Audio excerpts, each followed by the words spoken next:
Olá, graça e paz, meu irmão e minha irmã. Estamos iniciando a leitura da Bíblia em 365 dias, uma dose de amor com a Palavra de Deus. Hoje, no 231º dia, trago para leitura e comentários bíblicos os livros de 1 de Crônicas, capítulo 17, livro de Provérbios, capítulo 17 e livro de Romanos, capítulo 1, dos versículos 16 a 32. Neste momento, você precisa estar de posse de um bloco de anotação, caneta ou lápis. A Bíblia é tão importante quanto a sua leitura diariamente nos aproxima de Deus, fortalecendo assim a nossa fé e a esperança. Enquanto você prepara o nosso kit de fé, trago uma mensagem rápida. Todos nós temos a necessidade de estarmos em comunhão com Deus diariamente. Comunhão esta, agora, a leitura da Bíblia. Orar, meditar, refletir. A Bíblia Sagrada está cheia de promessas. Precisamos acreditar na palavra de Deus. Alimente a sua fé.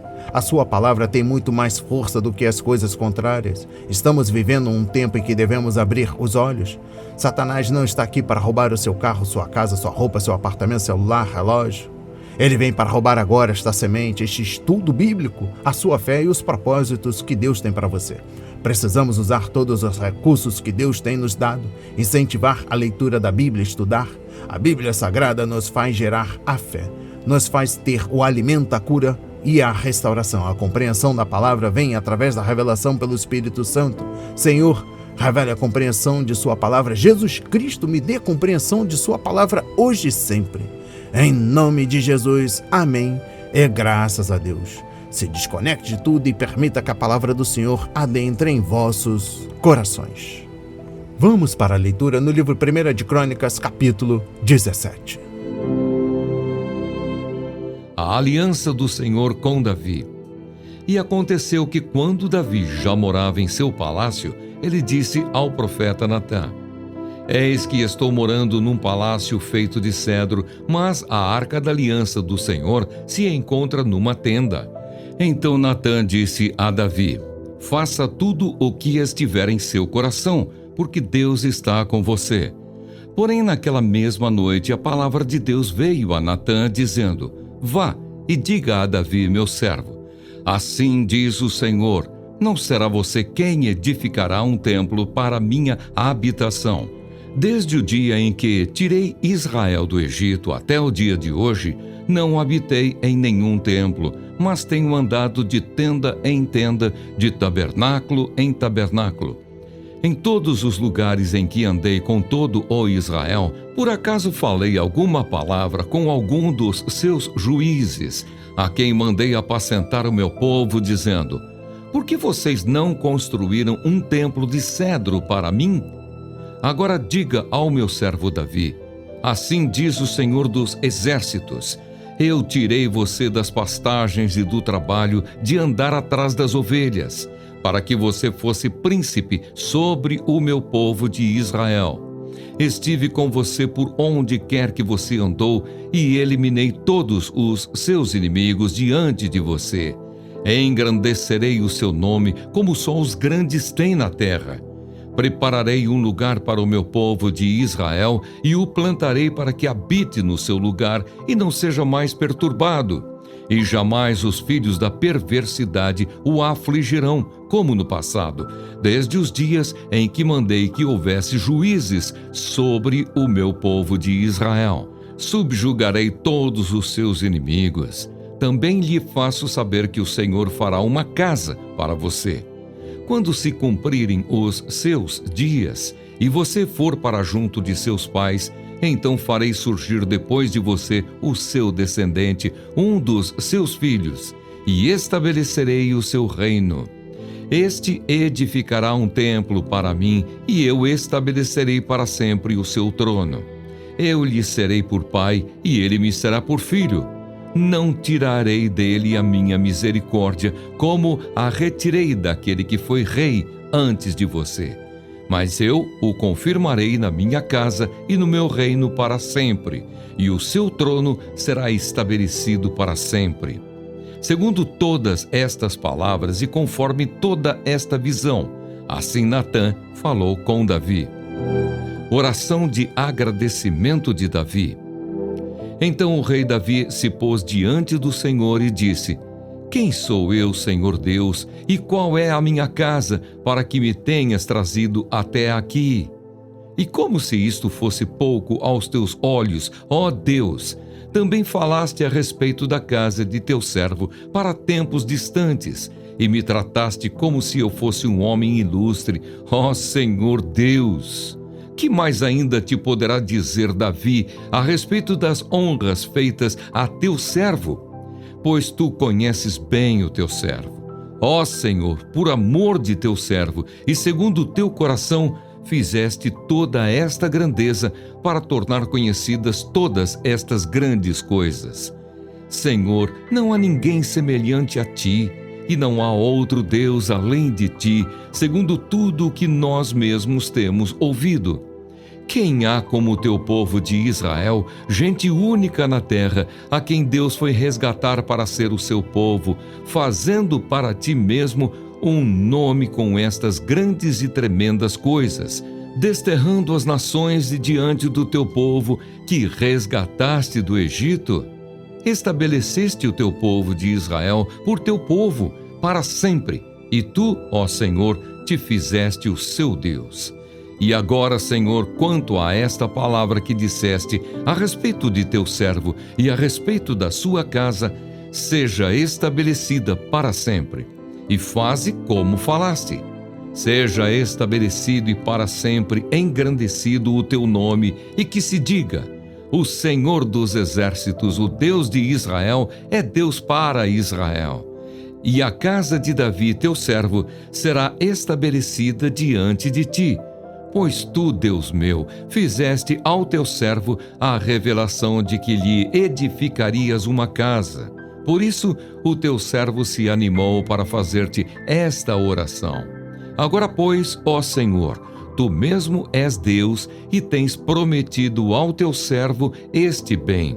Queiras agora abençoar a casa do teu servo, a fim de permanecer para sempre diante de ti, pois tu, ó Senhor, a abençoaste, e ela será abençoada para sempre. Amém. Compreendendo o livro 1 de Crônicas, capítulo 17, trago a exposição bíblica dos versículos 3 a 15. Natã voltou de um encontro com o Senhor com uma notícia ruim e outra boa para Davi. A má notícia era que o rei não teria permissão para construir o templo, mas a boa nova era que Deus pretendia tornar permanente a dinastia de Davi. A aliança do Senhor com Davi também é encontrada em 2 de Samuel, capítulo 7, dos versículos 1 a 17. O que nos admira hoje é a disposição de Deus de anunciar por escrito seus planos para prover uma presença real permanente na história do mundo. As palavras de Natã se cumpriram para sempre em Jesus, que nasceu na linhagem de Davi, portanto, ele é o herdeiro eterno do trono. E eu encerro a compreensão do livro 1 de Crônicas, capítulo 17, com a exposição bíblica dos versículos 16 a 27. Se quisermos saber o que Deus quis dizer ao chamado de Davi de um homem segundo o coração de Deus, referência 1 de Samuel, capítulo 13, versículo 14, esta passagem fornece uma resposta. Com profunda humildade, Davi aceitou a aliança de Deus e, por várias vezes, pôs novamente o foco na grandeza e na graça do Senhor. Davi entendeu que Deus realmente o conhecia e, mesmo assim, havia feito a aliança com ele, apesar de suas fraquezas. Ele aprendeu a lição que todos precisamos aprender. A vida nunca tem a ver conosco, mas, em última análise, tem a ver com Deus que nos criou e que nos ama. Vamos para a leitura no livro de Provérbios, capítulo 17. Melhor é um bocado seco e tranquilidade do que a casa cheia de carnes e brigas. O escravo sábio dominará sobre o filho que causa vergonha, e entre os irmãos terá parte na herança. O crisol prova a prata e o forno prova o ouro, mas o Senhor prova os corações. O malfeitor dá atenção aos lábios iníquos. O mentiroso inclina os ouvidos para a língua maligna. Quem zomba do pobre insulta aquele que o criou. O que se alegra com a calamidade não ficará impune. Coroa dos velhos são os filhos dos filhos, e a glória dos filhos são os pais. Palavras bonitas não ficam bem a um insensato, muito menos a mentira na boca do príncipe. O suborno é pedra mágica aos olhos de quem o oferece. Onde quer que for oferecido, dará resultado. Quem encobre a transgressão fortalece a amizade, mas o que insiste no assunto separa os maiores amigos. Uma repreensão cala mais fundo em quem tem juízo do que 100 chicotadas no insensato. O rebelde só procura fazer o mal, por isso um mensageiro cruel será enviado contra ele. Melhor é encontrar uma ursa da qual roubaram os filhotes do que o insensato na sua tolice. Quanto àquele que paga o bem com o mal não se afastará da sua casa. Começar uma discussão é como abrir uma represa. Por isso, desista antes que surja o conflito. O Senhor detesta quem justifica o ímpio e quem condena o justo. Ele detesta tanto um quanto o outro. De que serviria o dinheiro na mão do tolo para comprar a sabedoria se ele não tem entendimento? O amigo ama em todo o tempo, e na angústia nasce o irmão. Quem não tem juízo se compromete, ficando por fiador do seu próximo. Quem ama a discórdia, ama o pecado. O que faz alta a sua porta facilita a própria queda. O perverso de coração jamais encontra o bem, e o que diz coisas más acaba em desgraça. Quem gera um tolo faz isso para a sua própria tristeza. O pai do insensato não terá alegria. O coração alegre é bom remédio, mas o espírito abatido faz secar os ossos. O ímpio aceita suborno secretamente para perverter as veredas da justiça. A sabedoria é o alvo do inteligente, mas o tolo volta os olhos para os confins da terra. O filho insensato é tristeza para o pai e amargura para quem o deu à luz. Não é bom punir o justo, é contra todo direito ferir o príncipe. Quem controla as suas palavras possui conhecimento, e o sereno de espírito é inteligente. Até o insensato, quando se cala, é tido por sábio. Se fica de boca fechada, passa por inteligente. Amém. Compreendendo o livro de Provérbios, capítulo 17, trago o versículo 4. Uma das marcas dos mentirosos é que eles gostam de ouvir mentiras. E uma regra básica da vida é que os ouvidos ouvem aquilo que o coração ama. Por isso, cuidado com pessoas que apreciam mexericos e mentiras.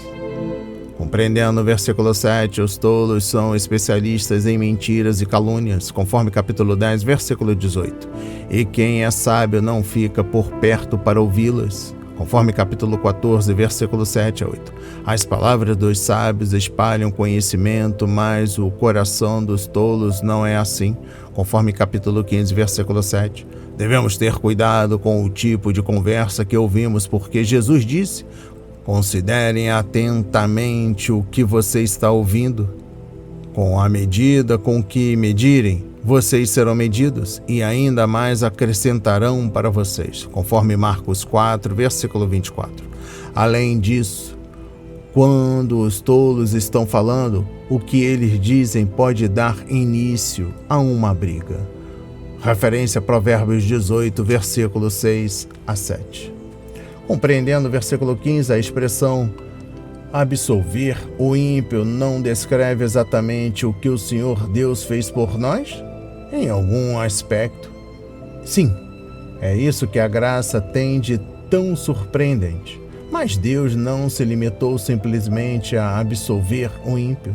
Seu Filho Jesus Cristo morreu pelos pecados do mundo, sofreu pelos pecados uma vez por todas, conforme 1 de Pedro, capítulo 3, versículo 18. O juízo que cabia a nós foi imposto a ele. conforme 1 de Pedro capítulo 2, versículo 24 e também Isaías 53, versículo 6. Deus justifica, declara justos os ímpios, não quando eles fazem boas obras, mas quando colocam sua fé em Cristo. Todavia, aquele que não trabalha, mas confia em Deus, que justifica o ímpio, sua fé lhe é creditada como justiça. Referência a Romanos 4, versículo 5. Compreendendo o versículo 17, o livro de Provérbios deixa claro que a verdadeira amizade é baseada no amor, porque somente o amor suportará as provas que os amigos sofrem enquanto atravessam a vida juntos. Podemos ter muitos companheiros e nenhum amigo verdadeiro. Quem tem muitos amigos pode chegar à ruína, mas existe amigo mais apegado que o irmão. Conforme Provérbios 18, versículo 24. A amizade é algo que tem de ser cultivado e suas raízes devem ser profundas. E eu encerro a compreensão do livro de Provérbios, capítulo 17, e trago o versículo 24. Uma razão pela qual os tolos não apreendem a sabedoria é que eles não conseguem manter os olhos no que é importante. Em vez de lidar com a realidade, o tolo vive em um mundo distante de fantasia. A palavra de Deus ajuda as pessoas a manterem os pés no chão e tomarem decisões sensatas neste mundo difícil em que vivemos. Vamos para a leitura no livro de Romanos, capítulo 1, dos versículos 16 a 32. O poder do Evangelho. Pois não me envergonho do Evangelho, porque é o poder de Deus para a salvação de todo aquele que crê, primeiro do judeu e também do grego. Porque a justiça de Deus se revela no Evangelho de fé em fé, como está escrito: o justo viverá por fé. A injustiça e a impureza dos seres humanos. A ira de Deus se revela do céu contra toda a impiedade e injustiça dos seres humanos que, por meio da sua injustiça, suprimem a verdade. Pois o que se pode conhecer a respeito de Deus é manifesto entre eles, porque Deus lhes manifestou. Porque os atributos invisíveis de Deus, isto é, o seu eterno poder e a sua divindade, claramente se reconhecem, desde a criação do mundo, sendo percebidos por meio das coisas que Deus fez. Por isso, os seres humanos são indesculpáveis, porque, tendo conhecimento de Deus, não o glorificaram como Deus, nem lhe deram graças. Pelo contrário, se tornaram nulos em seus próprios raciocínios e o coração insensato deles se obscureceu. Dizendo que eram sábios, se tornaram tolos e trocaram a glória do Deus incorruptível por imagens semelhantes ao ser humano corruptível, às aves, aos quadrúpedes e aos répteis. Por isso Deus os entregou à impureza pelos desejos do coração deles, para desonrarem o seu corpo entre si. Eles trocaram a verdade de Deus pela mentira, adorando e servindo a criatura em lugar do Criador, o qual é bendito para sempre. Amém. Por causa disso, Deus os entregou a paixões vergonhosas, porque até as mulheres trocaram o modo natural das relações íntimas por outro, contrário à natureza. Da mesma forma também os homens, deixando o contato natural da mulher, se inflamaram mutuamente em sua sensualidade, cometendo indecência, homens com homens, e recebendo em si mesmos a merecida punição do seu erro. E por haverem desprezado o conhecimento de Deus, o próprio Deus os entregou a um modo de pensar reprovável, para praticarem coisas que não convêm. Estão cheios de todo tipo de injustiça, perversidade, avareza e maldade. Estão cheios de inveja, homicídio, discórdia, engano e malícia. São difamadores, caluniadores, inimigos de Deus, insolentes, arrogantes, orgulhosos, inventores de males, desobedientes aos pais, insensatos, desleais, sem afeição natural e sem misericórdia. embora conheçam a sentença de Deus de que os que praticam tais coisas são passíveis de morte, eles não somente as fazem, mas também aprovam os que as praticam. Amém. Compreendendo o livro de Romanos, capítulo 1, dos versículos 16 a 32, exposição bíblica dos versículos 16 e 17. Paulo não se envergonhava do Evangelho. Ele tinha confiança em sua mensagem pelas seguintes razões. Primeiro, a origem do Evangelho é o Evangelho de Cristo, conforme versículos 16.a. Segundo, a operação do Evangelho é o poder de Deus, referência versículo 16.b. E o resultado do Evangelho é o poder de Deus em ação, salvando todos. Referência versículo 16.c. A palavra economia ou salvação tinha um grande significado nos dias de Paulo. Seu significado básico é libertação e era aplicada à libertação pessoal e nacional. O imperador era visto como um salvador, assim como o médico que cura a doença de alguém, mas o Evangelho liberta os pecadores do castigo e do poder do pecado. Compreendendo o versículo 16, não há dúvida de que os falsos mestres já haviam chegado a Roma e estavam tentando envenenar os cristãos locais contra Paulo. Referência capítulo 3, versículo 8. Alguns o acusavam de ser contrário à lei, outros diziam que o apóstolo era um traidor da nação judaica. Havia ainda quem distorcesse o seu ensinamento sobre a graça, tentando passar a ideia de que ele ensinava um estilo de vida libertino. Não é de admirar, portanto, que Paulo estivesse ansioso para chegar a Roma. Ele queria compartilhar com os cristãos romanos a plenitude do Evangelho de Cristo. Compreendendo o versículo 17, este é o versículo-chave da carta, pois anuncia o tema de Paulo, porque no Evangelho é revelada a justiça de Deus. Esta expressão é usada de uma maneira ou de outra mais de 60 vezes nesta carta, justo e justificado. A justiça de Deus é revelada no Evangelho, pois na morte de Cristo Deus revelou a justiça ao punir o pecado. E na ressurreição do Salvador, ele revelou a justiça ao pôr a salvação à disposição do pecador que crê. A pergunta que muitos fazem: como um Deus santo pode perdoar pecadores e ainda assim ser santo? É respondida no Evangelho. Por meio da morte e ressurreição de Cristo, Deus é considerado justo e justificador. Referência capítulo 3, versículo 26. O Evangelho revela uma justiça que se dá pela fé, do princípio ao fim. Exposição bíblica dos versículos 21 a 23. Suprimindo a verdade de Deus e recusando-se a reconhecer a glória de Deus, os seres humanos ficaram sem um Deus, e eles são feitos de tal maneira que devem adorar alguma coisa.